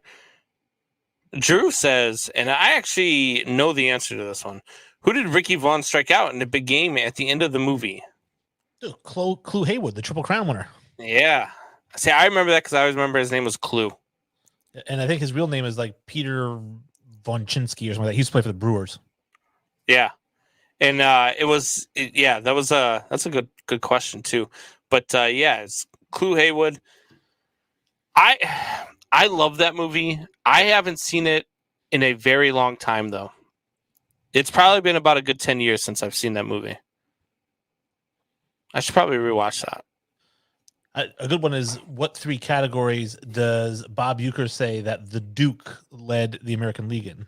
The Duke is a relief pitcher they bring in. Ooh. I would say it's probably something sarcastic if Bob Euchre's saying it. So it's probably not even real stats. But I would say ERA, walks, and I don't know. I think it was two. I think it was two actually. I think it was ERA and hit batsman. This guy threw his own kid in the father-son game. That's hilarious. That was a great movie. It really was. That's the best. Got some other comments coming in here. When you go back to when we were talking about the Buffalo Bills and whether or not Bill Belichick could possibly win Coach of the Year, Alpha Rob said McDermott will question that. Wayne G. I think Doug McDermott deserves some consideration for Coach of the Year out in Buffalo. I mean, he won his division. He's got the number 3 seed. So, but I feel like they were the favorites to start the season and all the way through the season. So it's kind of like, does Andy Reid deserve to be in the conversation as well? You know, I mean, Mike Vrabel maybe because they got the 1 seed and he didn't have his star running back for half the season. So, you know, maybe he could be considered as well. But no, I think they're all kind of lumped together. I mean, even Bill, I was just kind of saying, you know, consider him. I think Zach Taylor's a good pick. Do you have to overachieve to be Coach of the Year? Like, you know, we were talking about before about MVP and how, you know, it can't just be the most surprise season of the year. Is it that way with Coach of the Year as well? Do you have to be the head coach of an overachieving team, or does being the head coach of an overachieving team make you that much more noticeable? You have to exceed expectations. So when the Patriots went out and they got Randy Moss, if they had gone 12-4, I don't think Bill Belichick gets Coach of the Year, but they went, you know, 16-0, which you're going to get Coach of the Year. So I think when you exceed the expectations is when you get it. See, you like to say 16-0. I always like to say 18-1.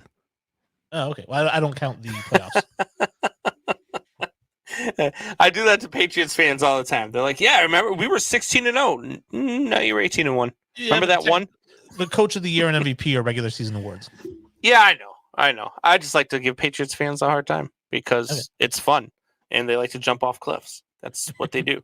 Well, if you can get them to jump off some cliffs, then I'm all for it. Speaking of jumping off cliffs, the Dallas Cowboys lose to the San Francisco 49ers. And in incredible fashion at that. I watched the replay. At first, when I was watching it, we were getting ready for the show. I was looking up and down. I wasn't, really paying. With about 10 seconds to go, they snap the ball, and Dak Prescott takes off running. And it's a designed quarterback run down the middle of the field with no timeouts and less than 10 seconds to go. What is Mike McCarthy thinking? Is this just the same old, like, this was the knock that we had on Mike McCarthy when he was with the Green Bay Packers, right? Just bad clock management, didn't really, establish, intelligent play calling down the stretch. And the Green Bay Packers thought a lot of their ineptitude was due to Mike McCarthy. Now, I think that there's a lot more reasons to it, but a play call like this with 10 seconds to go, with your season on the line in the playoffs, and you run Dak Prescott down the middle of the field, no chance for a touchdown because you're at like the 45, the other team's 45-yard line. Like, you're running just to gain extra yardage. So then even if you do get it back up and get time to snap, you're going to have 1 second to go, if that, by the time they're able to set the ball, because a lot of people forget the lines or the I forget what they call him, the referee that has to go. He has to touch the ball to set the ball. They can't just set it themselves and go and snap the ball. The actual referee has to go in there and touch the ball, put it down in the spot where it needs to go before you can snap the ball. And with less than 10 seconds to go, to ask all of that to happen seems a little impossible to me. Yeah, like you said, classic Mike McCarthy. I think they said that they overheard him in the last time out. He said, guys, let's pace ourselves. These games are won in the 7th quarter.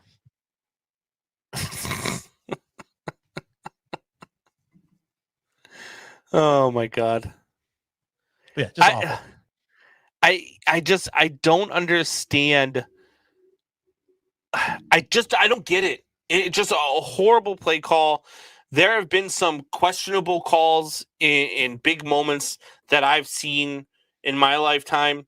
The most notable one that I always think of is Pete Carroll throwing the ball from the 1 yard line on first down in the Super Bowl. Just when you've got one of the best short yardage backs in the history of the NFL, that was a questionable call to me. He'd had like a 4-yard gain on first down right before that. Yeah, No, I think it was first down though, wasn't it? I thought it was. Oh, was it second down? Trust me. I'm a Patriots either fan. way. But this to me upstages that. This to me is a worse call than that, because it puts your team in an impossible situation.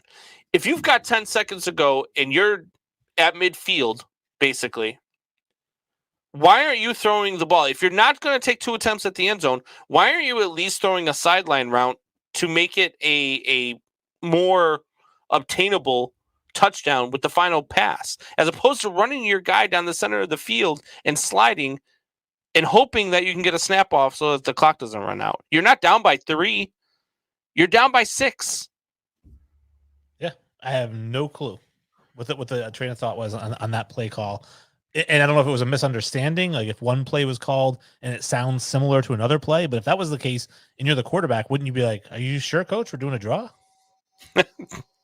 Yeah, it's unbelievable. I mean, at least call the audible, right? If you're Dak Prescott, call the audible. Like, no, we're not doing that, stupid. It's dumb. It's bad. Can you imagine that play call with Tom Brady? Tom Brady would be like, yeah, all right, cool. This is what we're really going to do, guys. Just unbelievable. So let me ask you this. Are the Niners poised to make a deep playoff run? Yeah, of course they are. I mean, this is a team that went to the Super Bowl a few years ago, and they've got the same quarterback. They've got the same head coach. They've got the same play style, and they've got a better defense than they had back then. So, and that's a team that was winning in the fourth quarter of that Super Bowl. So I think that they do have the team. I don't think that they can beat the Buccaneers, but like I said, they're the biggest threat to the Buccaneers just because of the way they play. Yeah, look, I think that the Niners can make a run. I think they've got a tough task ahead of them. They are going to Lambeau Field this next week. Not only is it a game in cold weather and you're a warm weather team, but it's a very good Green Bay Packers team. And this is one of those Green Bay Packers teams that I don't feel is like the rest of them that they've had over the last, rest of Aaron Rodgers' career, right? This isn't the team this is the team out of all of them I would less suspect to blow it in the NFC title game. And this team is very good. It's going to be tough to beat them in Lambeau. Can the Niners do it? Yes. I just don't think that they will. I don't.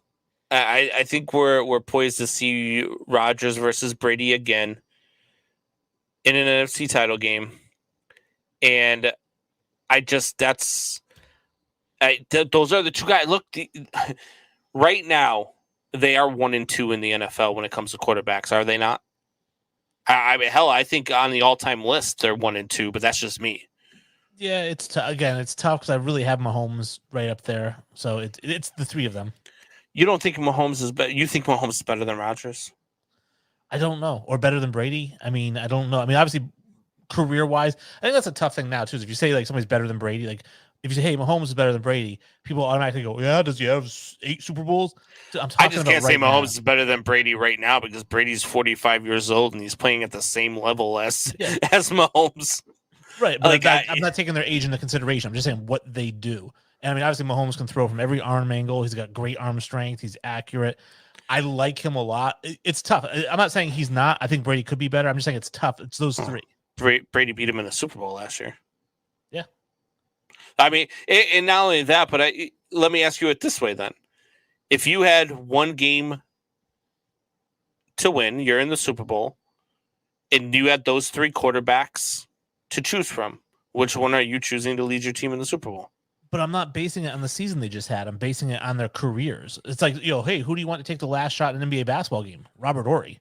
Which like, oh no. I mean, between Steph Curry let's say that they didn't have those accolades based off of their performances this year, based off of what you've seen just this year. Let's throw all of that out the window. Just this season, you're not taking Brady and Mahomes or Brady and Rodgers before you take Mahomes. I think it's close. I think that's interesting. Really? Yeah. Wow. Because Brady's one of only 2 quarterbacks with 5,000 yards passing, as you mentioned earlier. Mhm. Who's the other one? Herbert. Okay. I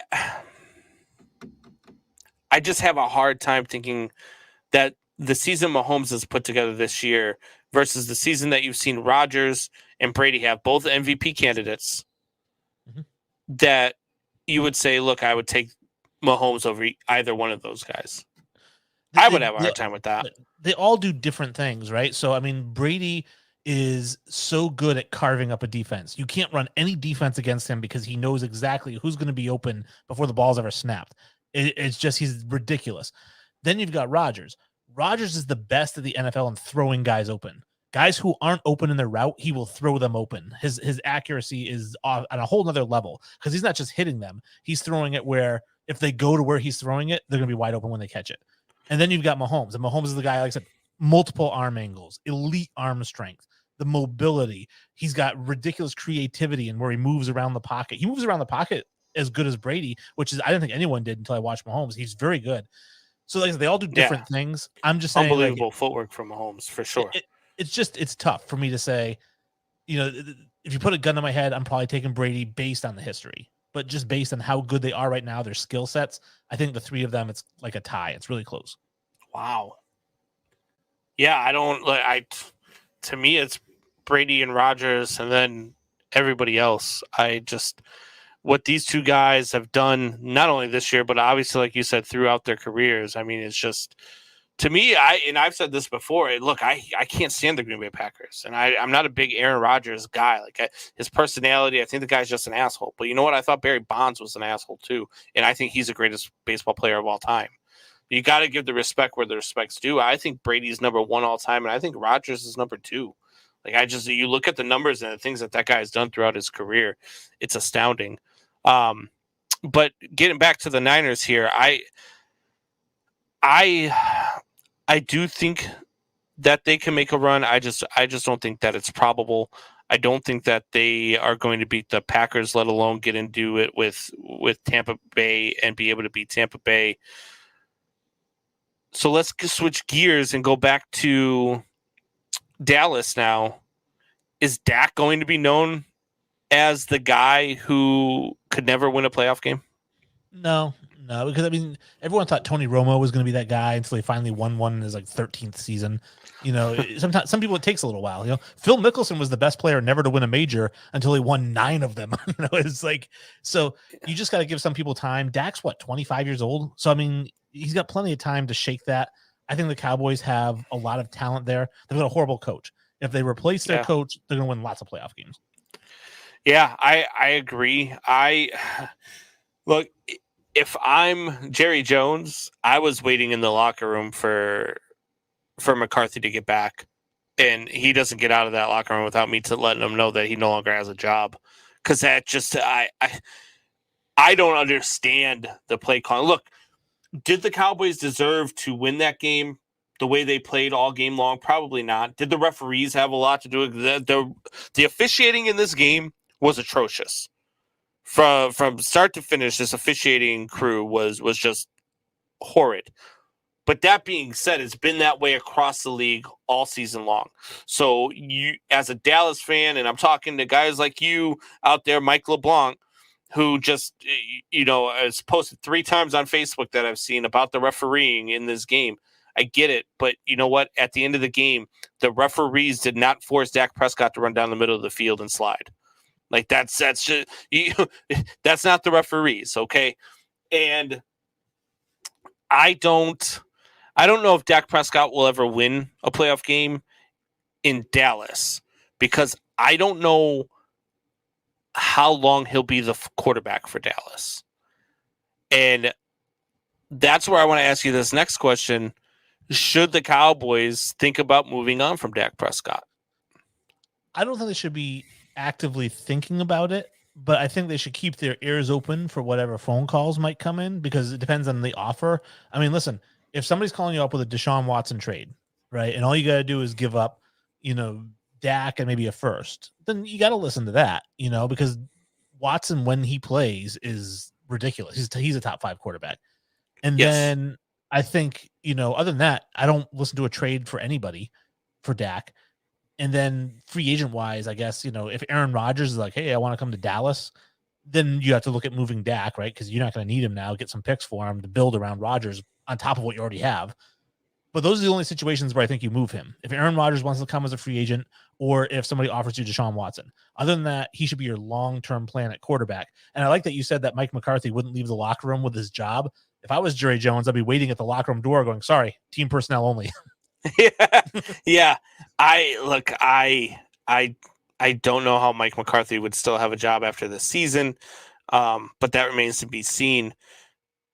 I kind of think that along the same lines as you, if the right opportunity presents itself to move on from Dak, I don't think that you should really think twice about it. Let's say a team like, and this is a team that you asked me about earlier, do Minnesota Viking fans, do a lot of fans want their team to get worse? If the Vikings called with Kirk Cousins, would you make that trade? Kirk Cousins, 4 firsts, 2 seconds. Wow. Dak Prescott's 25 years old. He just threw for 4,000 yards. He was on pace to throw for 7,000 yards before he hurt his knee. It was insane. So he's a guy that is a franchise cornerstone. He's a guy that you build around. He's a face of a franchise. So if you're offering me Kirk Cousins, who has 1 year left on his deal and he's a stopgap quarterback for whoever you bring in, you need to sweeten that deal with more sugar than you've ever seen in your life. You think Kirk Cousins is a stopgap quarterback? Yeah. You think he goes to Dallas in a trade and he gets another 5-year, $175 million contract? I don't know if he gets that money, but I think he would get probably a good 3 to 5 year contract. I don't know what the money would look like, but this is a guy who completed 66% of his passes, threw for over 4,000 yards, and had a 33-7 touchdown to interception ratio. It's not like this guy is just a porous quarterback. No, he's a very underrated quarterback. To me, I put him in that Derek Carr camp, right? Like people don't realize how good these guys are. Every year these guys get crapped on, but Kirk Cousins is a good quarterback. I don't think he's as good as Dak Prescott.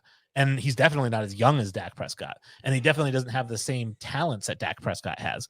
So if I'm going to give up Dak Prescott to get him, and now I'm aging my quarterback, getting a slower guy with not as good an arm. He is accurate, but so is Dak. Dak completes like 68, 69% of his passes. So if I'm going to do that, like I said, 4 first-round picks minimum. All right, well, let me give you 2 other quarterbacks that I think might be on the move this year. Jimmy G, would you trade him for Dak Prescott? In 6 firsts. In 6 firsts. I agree with you there. Here's one, and it's a name you just mentioned, Derek Carr. The Derek Carr is interesting, and I think that he's kind of a Texas guy. I think even though he went to Fresno State, I think of him as like a Texas guy because David Carr played for Houston. Yeah. And it would be interesting to see him in Dallas. Obviously, he's a game manager. And I think one of the reasons, again, you'd still have to sweeten that deal only because, again, what's the difference between Derek Carr and Kirk Cousins? There isn't one. Right? The age. I think Derek Carr is closer to Dak Prescott's age, isn't he? I think Carr is probably 27, 28, right? And you've got Cousins who's 33, maybe, right? So, 5-year difference versus, Dak who's like 25, 26. So he's still a little bit younger. You're still aging at quarterback.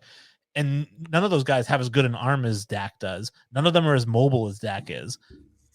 Dak is a playmaker. He can create things. None of those guys that you're mentioning in a trade are creators.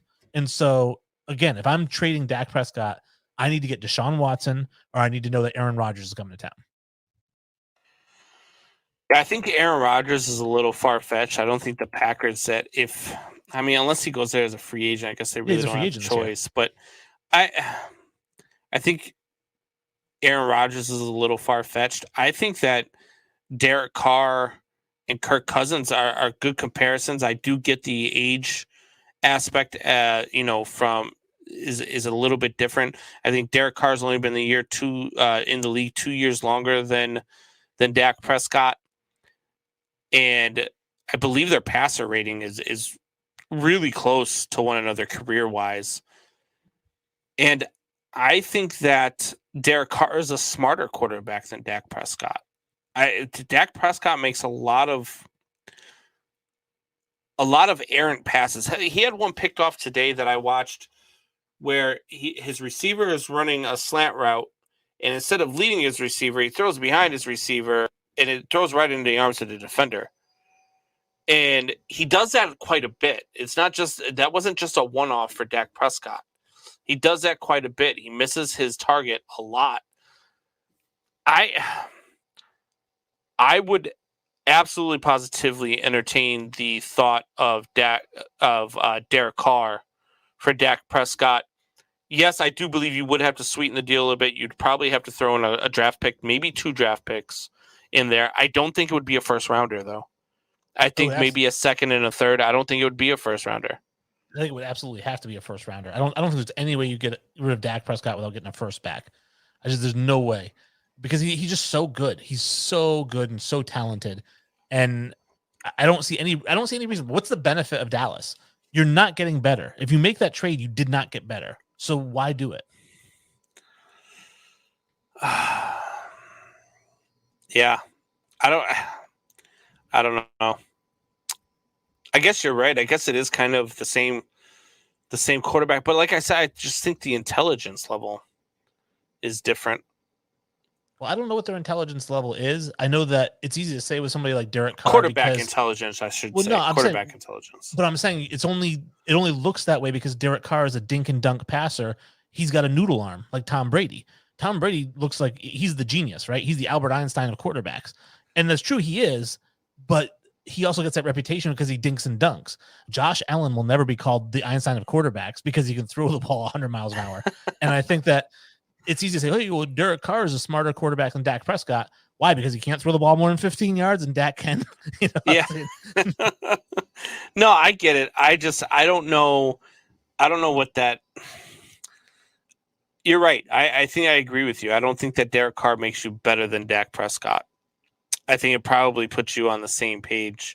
So why make that trade? And if you're in that aspect too, why make that trade if you're the Raiders and you're going to have to give up draft picks with it? Yeah, exactly. If you're essentially trading for the same guy. I think if you even swap with those guys, I think that the Raiders are better with Dak Prescott.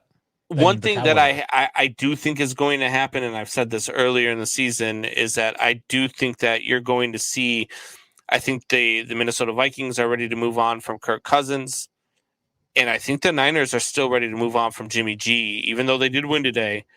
I still feel like that relationship there with their head coach and their quarterback is one that he's ready to still move on from Jimmy G. Unless Jimmy G wins the Super Bowl this year somehow, I don't think that he stays there. I think Jimmy G for Kirk Cousins is a real possibility. Again, I don't understand that move either. Again, Jimmy G, I think, is definitely on the move because I think that they're ready to put Trey Lance as the starter next year. I think that they feel like he can move in and be the starting quarterback. He's got all the talent in the world too, super physically gifted. So I think that I think next year they're planning on going in with a quarterback competition. Even if Jimmy wins the Super Bowl, Jimmy could lose that competition. So him winning the Super Bowl really ups his trade value. But in terms of trading Jimmy for Kirk Cousins, we talked about this on Thursday. We said, hey, look, I traded a tennis ball for a tennis ball. you get the same exact thing. You just got a different name on it. Yeah. No, I get it. It's interesting conversation when it comes to the Dak thing. I think that if the right things, especially if it's Deshaun Watson, it's a no-brainer. To me, Deshaun Watson makes you a Super Bowl caliber team. Dak Prescott does not. And so I would make that move in a heartbeat. Switching gears here to San Francisco, what are the keys to victory for San Francisco to go into Lambeau Field and beat the Green Bay Packers? To do what they do, which is play really good defense and time possession offense. That's a bit. Aaron Rodgers can kill you. We talked about these quarterbacks are lethal. The key is to not let them get on the field. So you want to have a 2/3 time possession, and you want to play really good defense, which they do. They get after the quarterback. Bosa's a monster, and a lot of guys got hurt today too. I think Bosa got hurt, Warner got hurt, like 3 of their big stars got hurt. So if they come in hurt, that's gonna be rough for them. But let's assume both teams are fully healthy. I like San Fran. I mean, they've got that really good defense, and they do play a type of offense that Aaron Rodgers is only going to get 4 chances to score a touchdown in that game. So is he going to do it in all 4 tries? I don't know. That's tough. Yeah, I don't know. They've got to play a perfect game to go into Lambeau and beat the Green Bay Packers. They just do. They need to play a perfect game from all sides of the ball, not turn the ball over, which the Packers defense is very good at doing. And I think they're going to be able to get to Jimmy G, and they're going to force Jimmy G out of his comfort zone. They've got to establish the run game against the Green Bay Packers. That is the one weakness on that Green Bay defense, is that they will allow a lot of rushing yards. And if they can establish the run, they can keep Aaron Rodgers off the field, and they can maintain a 7 to 10 point distance between them and the Green Bay Packers throughout the entire game.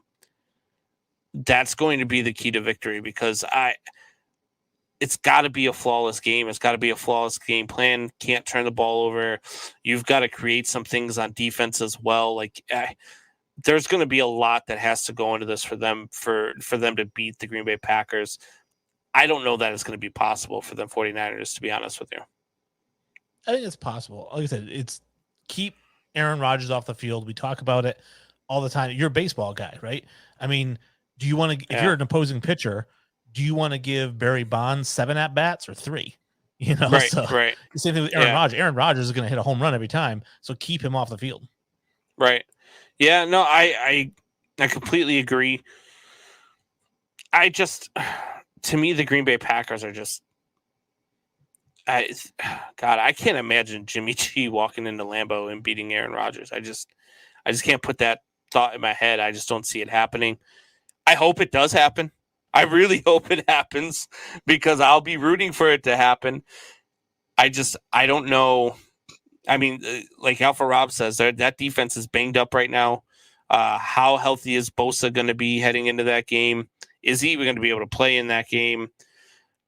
A lot of question marks to me with the 49ers. So let's shift gears here. I want to get into this before we go off the air here. I want to talk about Novak Djokovic. Yep. Now, we don't talk a ton of tennis on here. I actually like tennis. I enjoy watching tennis. I know a lot of people don't. I enjoy watching golf as well. Those are some sports I like to get into, so we don't get to talk about it a lot, but this is a major story. Novak Djokovic goes into Australia for the Australia Open and actually gets detained. I believe he was put in prison, if I'm not mistaken. He was in a detention center or something. Mm-hmm. And is held because he is not vaccinated. Yep. And I'm not sure of the entire story. Somebody said something about maybe he lied about something, and that's what caused him to lose his visa. Maybe he lied on the visa application about being vaccinated or something to that extent. But should there be exceptions made for athletes when it comes to COVID when they're playing in tournaments like this? Nope.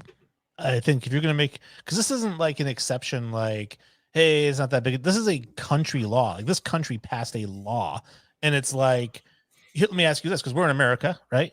And we have, I want to say strict immigration laws, but that's laughable. We have immigration laws. So my question is, should we make exceptions for Cubans who can throw it really hard?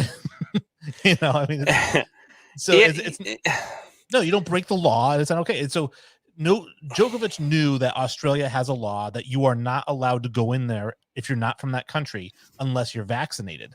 So he goes in there, not from that country, not vaccinated. They said, hey, listen, this is how we treat everybody. So if I'm going to treat a mother from Mexico that way, what makes him so special? So here's my, I wouldn't say argument, would be my question per se.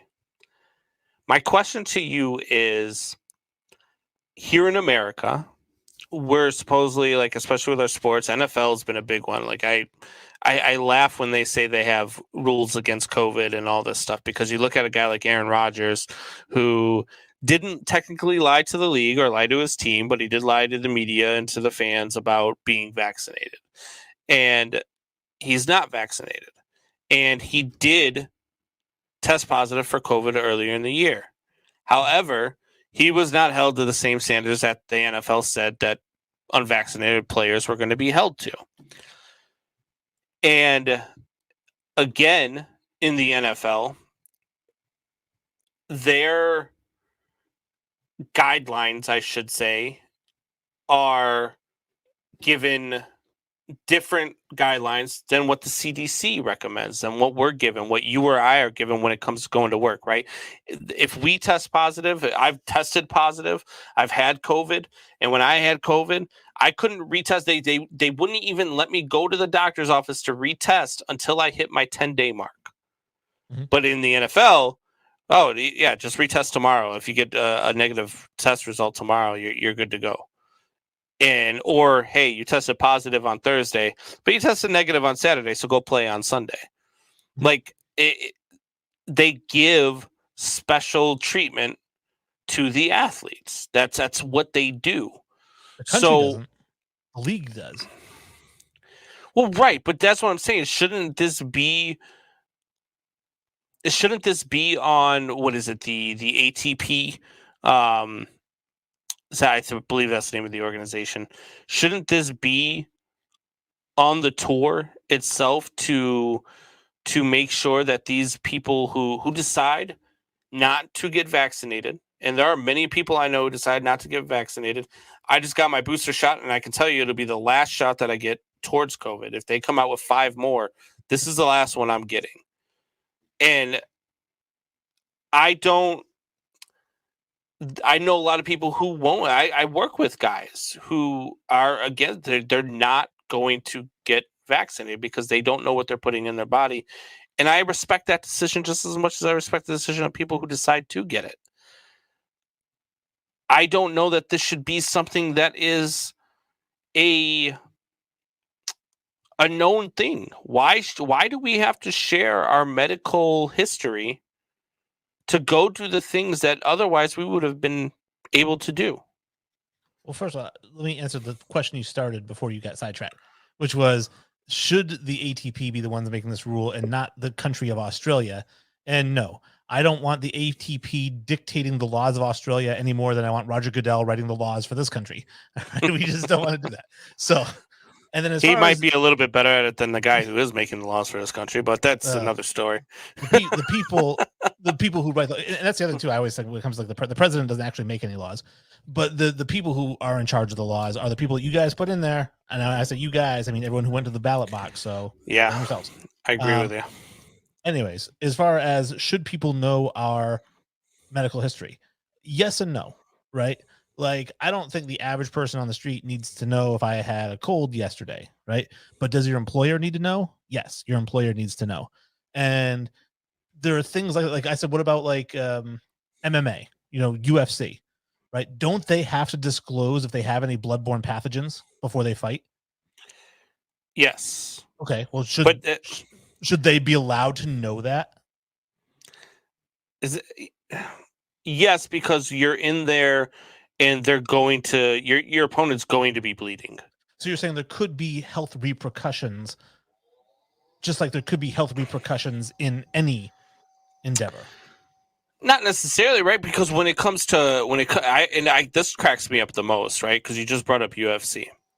On the way out there, they're wearing their masks all the way to the ring. Coaches put up their masks. They put up their masks when they walk into the ring. The other fighter wears the mask all the way up till he gets in the ring. And then these guys go and touch each other, sweat all over one another, spit on each other, breathe on each other, touch each other. Like, what's the point of the mask? Like, it defies all. Like, it drives me nuts. Even the youth. I said this the other day watching, my nephews play play basketball, they touch the same basketball, they're guarding each other, they're sweating on one another, but they have to wear a mask the entire time that they're playing. Mhm. And I'm like, that's the dumbest thing I've ever heard of in my entire life. Because if they're in contact with somebody who has it, they're in contact with somebody who has it, and that mask isn't going to do anything more than being on top of them, sweating and all that stuff. And half the time, their mask is falling down below their nose and below their mouth or whatever it is anyway. So like to me defies logic. But I do think that when it comes to whether or not we have to disclose whether or not we got the vaccination, if I have COVID, actively have COVID, tested positive, and I decide, hey, you know what, I'm going out, then, man, it's a tough, like,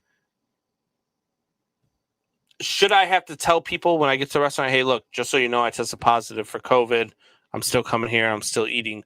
Or should I have to tell people whether or not I got vaccinated? I got the vaccination? Because, like I told my doctor even last week, when I was talking to him about the booster shot, I said, look, everybody says that if you've gotten both doses of the vaccination, you're good to go. You don't, as long as you don't have any symptoms, you don't have to get tested. But my second dose was back in April, and there's been 3 strands of COVID that come out till then. How was I vaccinated against those 3 strands? Like, how was I not? You know what I mean? Like, so to me, logic just defies a lot of the things that we're going through on an everyday basis. And it's not, look, I'm not as smart as the people in the pharmaceutical world. I'm not as smart as my doctor. I don't know half of the things that they know. But I do know logic. I do know what logic dictates, and a lot of the stuff just doesn't add up. Well, welcome to the human race, Brandon. It's nice to have you. Just so you know, none of us do anything logical in our lives. Yeah. It's just, I don't know. I just don't get it. Medicine be any different? Yeah, but that's what I'm saying. Like, I just got the booster on Friday. So if a new strand comes out tomorrow, what good does this booster do? Because they didn't even know what this strand was. So how the hell does the booster protect me from this strand? Well, I don't. That's something you may have to actually do your own research on. I can't answer that question for you. I don't know either. I actually have not gotten the booster. I got the first 2 and I didn't get the booster yet. And I told my wife, because when I first started reading about the booster, when they first started coming out with it, it was only for people who came into large populations. Like if you worked at a stadium, right? Or if you worked in a nursing home, or it was like if you came into contact with a lot of people on a daily basis, which I don't. I work in an office with 8 people, Yeah. Like, do I really need the booster? But everyone's kind of like, everyone has to get it. So I don't know enough about the booster yet to really know if it's something that I do need or not. But I know it hurts, man. My arm was sore as shit. I never had any soreness with the first 2, so I don't know. I didn't really have soreness with the first 2 either. This one, man, yesterday, dude, my arm was hurting. But as far as to answer your question, again, you asked a question and then you had a story. Sorry. You could ask, like, should you have to tell the restaurant, like, hey, I have COVID, but I'm still coming in? I guess what would be funny about that is that if you're really a decent human being, you wouldn't go to the restaurant if you had COVID. Exactly. So exactly. What makes it funny is just that like the flu, hey, right? You're like, hey, I'm coming in here to endanger people. Yeah, but you trust that nobody, like, if you actively have the flu, you trust that nobody's coming into the restaurant to eat while they have the flu. And the flu kills a lot of people every year too. I don't trust anybody to do anything or not do anything. No, I'm with you. I have zero faith in humanity, zero faith in the human race. Like zero faith that anybody does anything that they should do. That's for sure. But we're up against it here. We have we went on a little bit longer than I thought we would. Any comments? Any last minute comments? We do. We have. Let's see here. We've got Alpha Rob says he was in jail for a vaccine. Look. Was it Djokovic? He was in jail because he broke a law that he knew was a law. So I don't feel bad for him being detained. I don't feel bad for him not getting his visa. because it's something that he knew was a law. I just think that the ATP should have done a better job of, hey, look, you're not vaccinated. This country doesn't allow unvaccinated people. You're not in this tournament. Because I feel like he went through an unnecessary ordeal because the ATP didn't protect him. Yeah. And to say into it, and I don't know if Alpha Rob is kind of knocking the law, which is fine if you do. I had this discussion with my daughter. I said, sometimes there are laws that are stupid and they don't make any sense, right? Someday somebody's going to pass a law that everyone has to wear a blue shirt on Wednesday. It's just going to get passed. Now, you can say that that's a stupid law, but if you still wear a blue shirt on Wednesday knowing it's a law, you should get arrested even though it's a stupid law because you knew what the law was. Like, fight the law, but don't break it. Yeah, and we could talk all day about stupid laws because one of my favorite thing to do is look up stupid laws in each state. I think it's still in South Carolina. I think it's still a law that on Sundays you can take your wife to the courthouse steps and beat her with a switch no wider than your thumb, and it's legal. It's still a law. It's okay to do as long as you do it on Sundays on the courthouse steps with a switch no wider than your thumb. See, in this, I would do that to my ex-wife. I wouldn't do that to my current. I would do that's where the law I think is flawed. Why do I want to beat my wife? What about my ex-wife? Can I take her to the courthouse steps and beat the hell out? Well, I think they mentioned that law in the movie The Boondock Saints, right? They said that's where the term rule of thumb comes from, is that you couldn't beat your wife with anything wider than your thumb. And they said if it was up to us, it would have been the rule of wrist. Rule of 2x4. That's what it would have been.